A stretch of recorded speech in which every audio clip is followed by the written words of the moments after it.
What's going on YouTube? Today we are going to be going over the Crown Store, the things in there, what you need, what you should consider purchasing as a new player, a mid-game player, an end-game player. Should you try to buy it with gold? Should you try it with crowns? Is it essential? Is it more of a need? Is it more of a cosmetic? That's what we're going to be going over today, and you'll be able to utilize the new chapter update if you do not want to listen to me ramble for the next couple minutes, maybe shorter depending on how much I feel like I have to say, but I just wanted to, again, remind you guys of the giveaway. All you have to do is leave a comment on any video, as many comments as you want, as long as they're not like, don't just spam the letter A 1,000 times on every video, please. Try to leave a comment, feedback, suggestion, idea, update, video idea, thing that you want to see kind of going forward, changes I should make to YouTube, something along those lines. That way I can use that criticism or idea going forward. And yeah, you'll be entered in the giveaway that will be drawn on May 1st.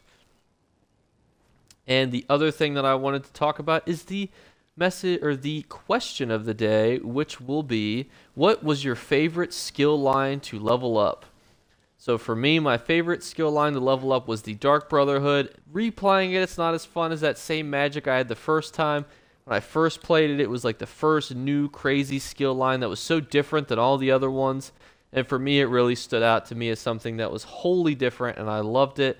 And it's something I'm very happy they added to the game. But let's jump right into the video. And we're going to be looking at what in the store is good. And that takes us to the featured page. Obviously, this may be different based on when you're looking at it, which is helpful because everything here, garbage. You don't need it. Yeah, this house is cool, but the house is, if you love this house, you don't need me to tell you to buy it. You'll already be purchasing it.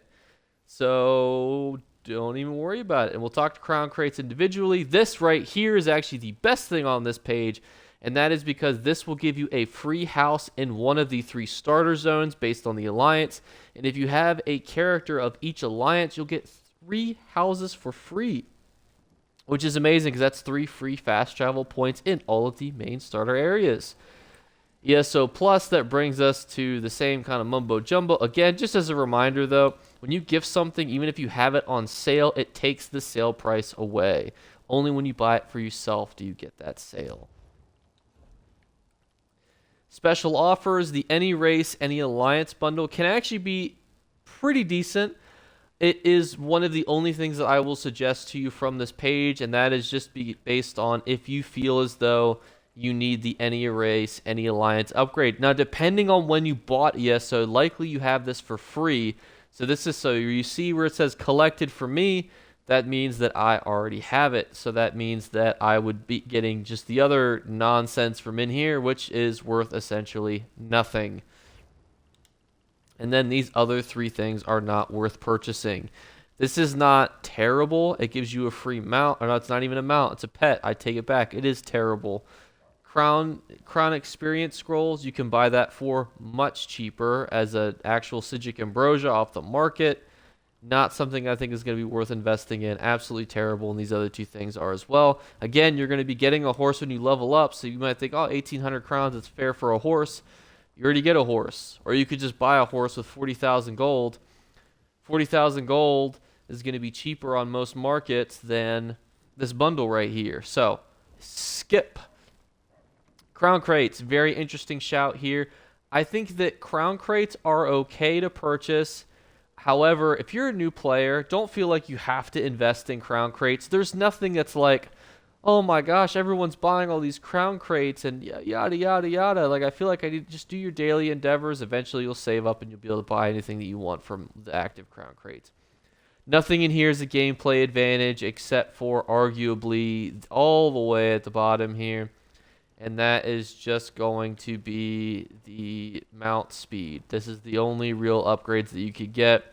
In theory, I could splooge all of my crown gems and finish this character's riding speed stamina. Is that really a huge wholesale change for me? No, not really worth it.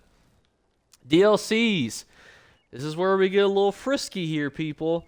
So this is where it starts to get a little interesting. Because to me, things like the Dark Brotherhood, as a new player, not worth it. As a mid to end game player, I think it's really fun to do. Again, ESO Plus, you have all of this. All of this is available to you. So let's just pretend I don't have it. and I was on a limited budget, what would I suggest from here? My number one suggestion is going to be Greymore, because that gives you the ability to scry. It gives you the ability to get mythicals. Very, very good for endgame and mid-game players. In addition, Orsinium gives you the ability to run Veteran Maelstrom Arena, get you those arena weapons. It's wholly helpful. Somerset gives you the ability to get jewelry, build it, craft it, and the ability to your daily writs for it. Very helpful. As far as some other fun ones, I think Thieves Guild, Dark Brotherhood are fun, but again, if you're getting those, you probably already have ESO Plus, so there's really really no reason to purchase them separately. Likely, if you're getting into that, you're just going to purchase ESO Plus, do all those things, and then if you're done with it afterwards, then you can just be done with it. Quest starters, again, Room to Spare. Was in feature. We talked about this already. All of these prologue quests are fine. There's nothing here that's like, oh, I need to go do this. We do have a video on the one that gives you the ability to do daily quests. In the Dragon one, that is the Demon Weapon. So once you do the Demon Weapon, you have the ability to do that. We have a whole video on the Khajiit Brazier and the fact that you can farm dailies from there to try to get one of the rarest recipes in the game. So if you want to check that out, check out the video on the Khajiit Brazier BP. It is in my premium side quest series. Upgrades is where we start to get a little interesting. Armory slots, I've never felt the need to have more than 2 armory slots because for me it's PvE, PvP. And if I needed to make tweaks to my PvE or PvP build, I just do it after I click the build armory button. So that for me, not super helpful. Now, what is going to be something I suggest for new players is the merchant or the banker. I don't necessarily suggest both. But if you have the ability to get one, I really love the merchant because it's the ability to clear out your inventory, keep you trucking along, and makes it feel, if you're a new player and you're constantly having to run to merchants just to offload your shit, it can be very annoying.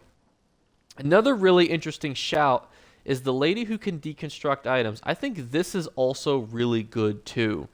Being able to deconstruct your items on the go as a new player, I think is really good because then you get to level up your lines and get rid of your items and keep your inventory fresh. Because the question that you guys ask me a lot is, what should I be keeping as a new player? And the answer is if you're quick selling it or you're deconstructing it, you're going to put it in your sticker book so you'll still have it.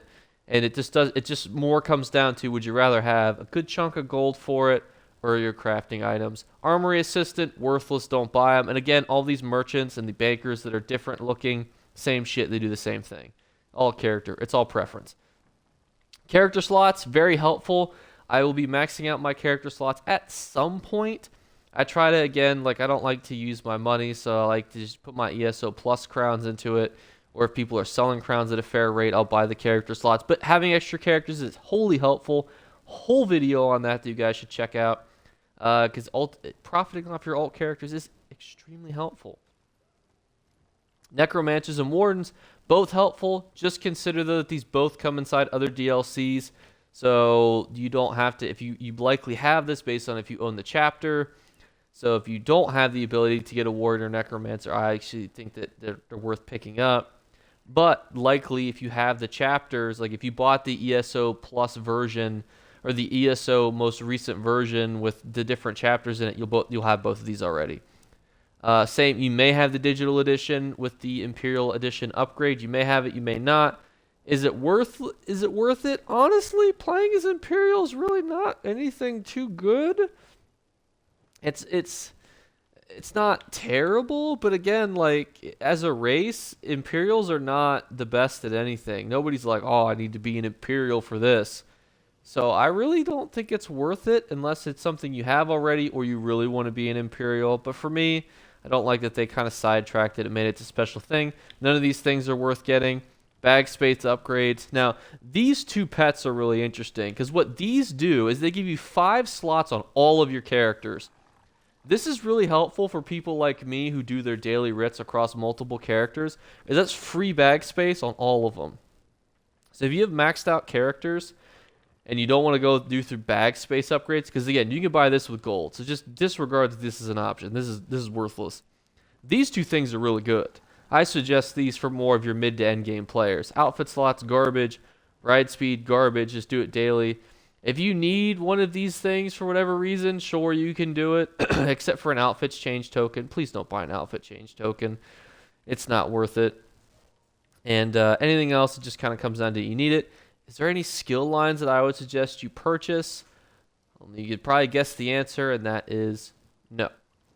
The only one that I would ever consider if I needed on a new character might be the Mage's Guild. But again, it's not the worst thing in the world to level up the Mage's Guild. I know a lot of people, don't want to do it, but it's you can do it. It's okay. Sky Shards, don't buy Sky Shards for your other characters. Not a fan of doing that either. That brings us to Utility, which is where we're going to be skipping most of it. All of this is garbage. The Pledge of Mara is almost good. You can even see that I have one, because when I got the Imperial Edition upgrade, I got one. The problem is that 10% experience playing with another friend is fun and is cool. The problem is you have to be wearing the ring, which means you're going to be losing a 5-set bonus to be wearing a wedding ring. So that's where it loses all of its value and goodness. Both of these items you'll be able to get for free once you hit level 45, I think, maybe 47.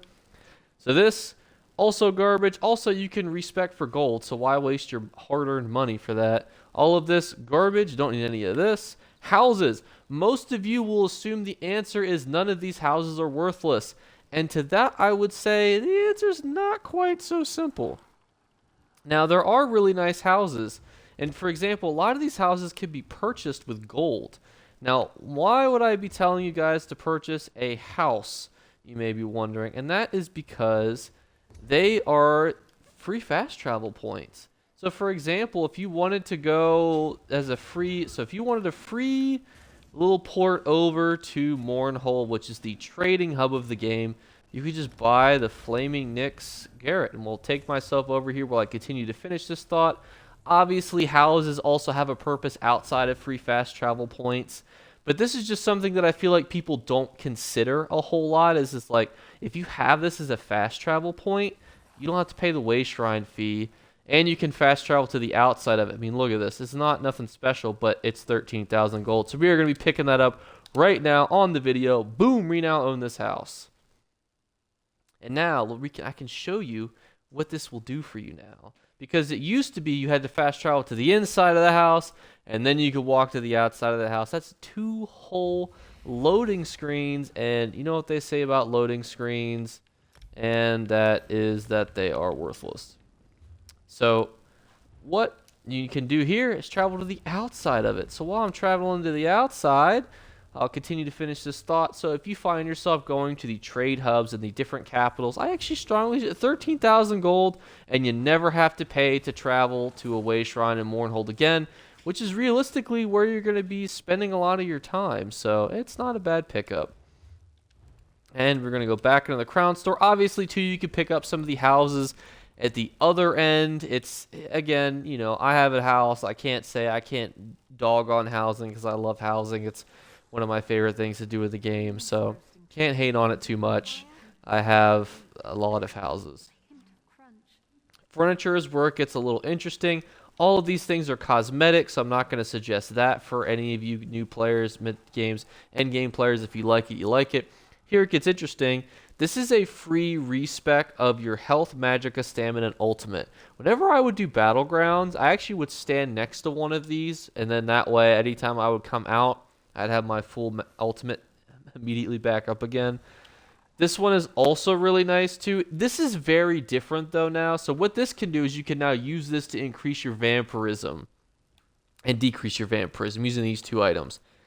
This isn't as helpful. For those of you who don't know, it used to be reversed. It used to be you had to wait copious amounts of time to increase your vampirism. Now you just kill things and it goes up. So it's actually flipped.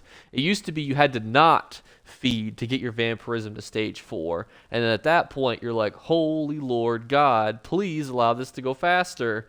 And that's where they flipped it, and now you can use these items to do it. But again, it's not for 4,000 crowns, in my opinion, not worth it. But if you're a vampire, hey, they're cool items. These are super helpful. And they're not worth the Telvar. Your Telvar can be better spent on other things because Telvar is actually becoming more and more popular to use as to make gold. These things are free inventory spaces. So you get 60, 120, 180, 240, and then you got another 30, 60, 90 extra slots. Absolutely incredible. I love all these items. If you're a mid-game player, I suggest picking these up.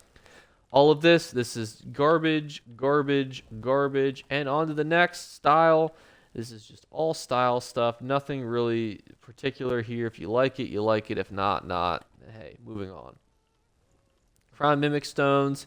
This is actually real interesting because in theory, you could actually, if you bought crowns at 100 to 1 on Xbox and A, you could actually buy this, get this gifted to you unlimited times, right?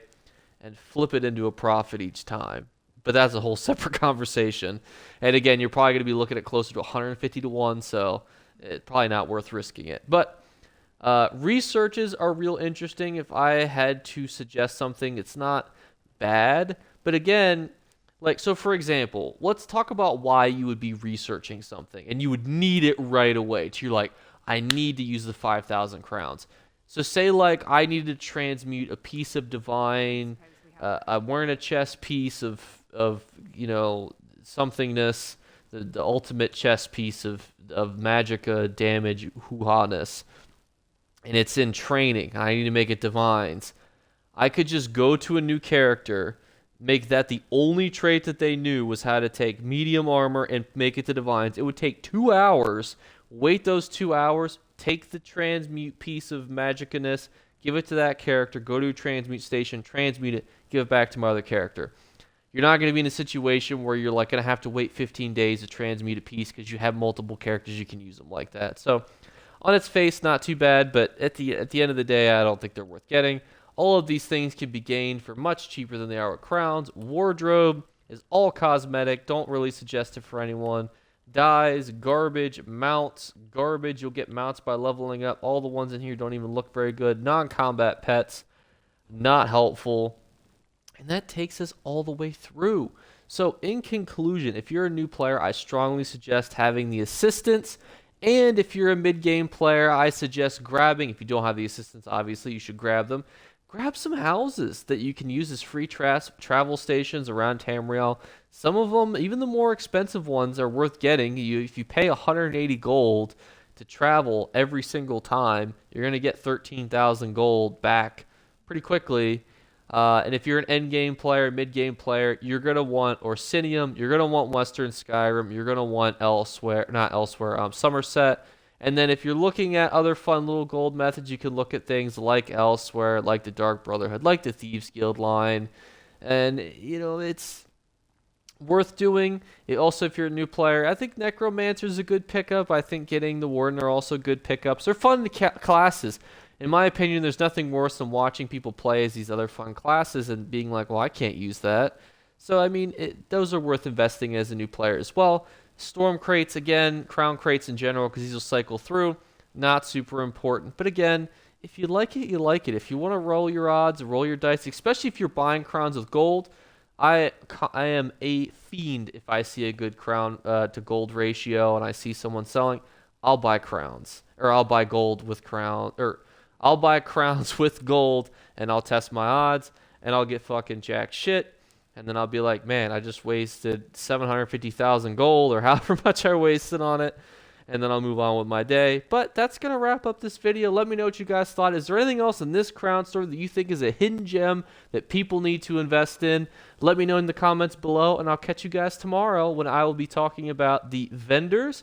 And then on Saturday, oh boys, we will be going over the market watch for the upcoming month of June.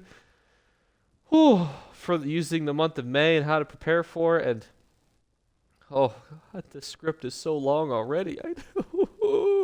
But stay tuned for that, and I'll catch you guys then. Bye, guys. You better remember to like and subscribe to Jake Clips. Or you should. I might have to pluck your eyes if you don't. Or, better yet, I'll skip rope with your entrails. Do it now. Subscribe. Ta-ta. Off with you.